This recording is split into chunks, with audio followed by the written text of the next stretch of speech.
Кадыр түндү кантип өткөрөбүз?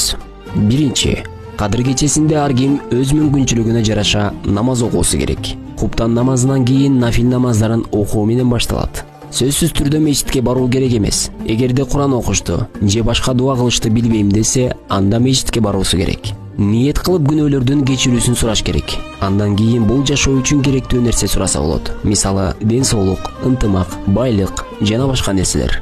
2 рекеттен кайталап нафил намаздарын көп окуш керек. Багымдат намазын окуп андан кийин күн чыкканга чейин дуа кылса болот.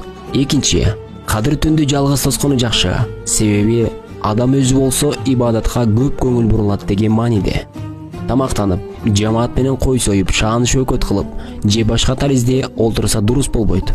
Тамактаныш керек, бирок жетиштүү деңгээлде гана. Үчүнчү, көп дуа кылуу керек. Айша энебиз пайгамбарыбыз саллаллаху алейхи вассаламдан: "О Аллахтын элчиси, мен кадыр кечесин таап калсам, кантип дуа кылайын?" деп сураганда, пайгамбарыбыз саллаллаху алейхи вассалам: "Аллахума иннака афувун тухибул афва фафуани" деп дуа кылгын деген.